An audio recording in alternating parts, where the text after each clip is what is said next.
Hello everyone, welcome to KTV Telugu. ఎన్నికల ముందు వివిధ రాజకీయ పార్టీల నేతలు సవాళ్లు విసురుకుంటున్నారు. అసెంబ్లీ నుండి లోక్సభ స్థానాల వరకు అన్ని పార్టీల్లోనూ ఛాలెంజ్ల పర్వం సాగుతోంది. అటు ఆంధ్రప్రదేశ్లోనూ ఇటు తెలంగాణలోనూ ఈ సవాళ్లు రాజకీయ వాతావరణాన్ని వేడెక్కిస్తున్నాయి. ప్రజలకు కావాల్సినంత వినోదము లభిస్తోందని రాజకీయ పరిశీలకులు అంటున్నారు. తెలంగాణ ముఖ్యమంత్రి రేవంత్ రెడ్డికి బీఆర్ఎస్ వర్కింగ్ ప్రెసిడెంట్ కేటీఆర్ నయా సవాల్ విసిరారు. దమ్ముంటే మల్కాజ్గిరి లోక్సభ స్థానం నుండి ఇద్దరం పోటీ చేద్దాం రా అంటూ ఛాలెంజ్ విసిరారు కేటీఆర్.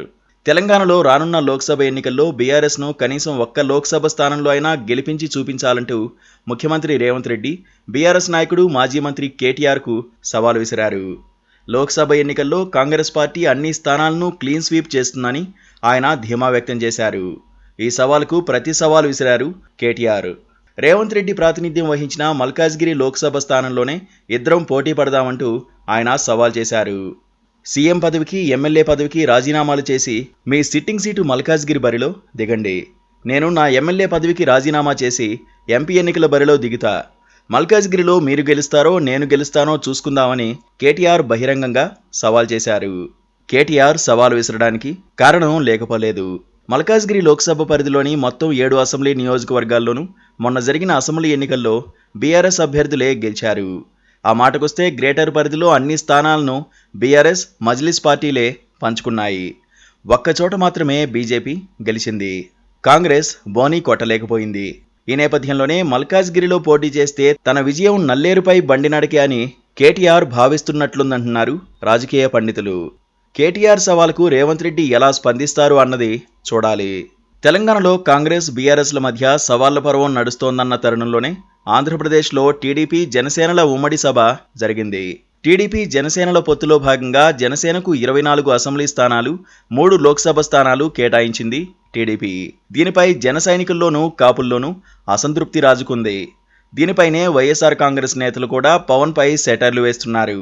వీటిని దృష్టిలో పెట్టుకున్న పవన్ కళ్యాణ్ జెండా సభలో వైసీపీ పైన జగన్మోహన్ రెడ్డి పైన నిప్పులు చెరిగారు. అహంకారంతో పేట్రేగిపోవద్దు జగన్, నిన్ను అధపాతాళానికి తొక్కేయకపోతే నా పేరు పవన్ కాదు, నా పార్టీ జనసేన కాదంటూ పవన్ ఆవేశంతో ఊగిపోయారు. రానున్నది టీడీపీ జనసేన ప్రభుత్వమే అని పవన్ ధీమా వ్యక్తం చేశారు. పవన్ కళ్యాణ్ వ్యాఖ్యలకు వైఎస్ఆర్ కాంగ్రెస్ నేతలు కౌంటర్ ఇచ్చారు. వైఎస్ఆర్ కాంగ్రెస్ పార్టీని పాతాళానికి తొక్కేస్తానంటున్న పవన్ కళ్యాణ్ ముందుగా తాను ఎమ్మెల్యేగా గెలిచి చూపించాలని పాలకపక్ష నేతలు సవాల్ విసిరారు.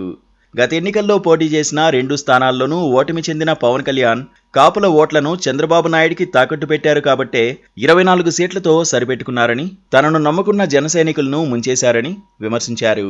కాపుల ప్రయోజనాలను, మనోభావాలను పవన్ కళ్యాణ్ దారుణంగా దెబ్బతీశారని వైసీపీ నేతలు దుయ్యబట్టారు.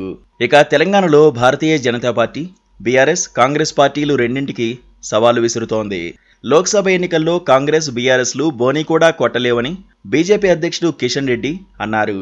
బీజేపీ లోక్సభ ఎన్నికల్లో క్లీన్ స్వీప్ చేయడం ఖాయమని ఆయన ధీమా వ్యక్తం చేశారు.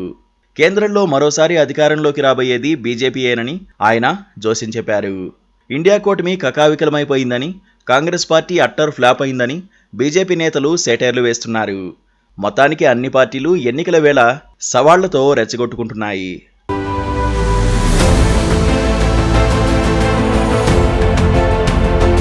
Please subscribe to KTV Telugu. KTV Telugu. KTV Telugu. KTV Telugu channel.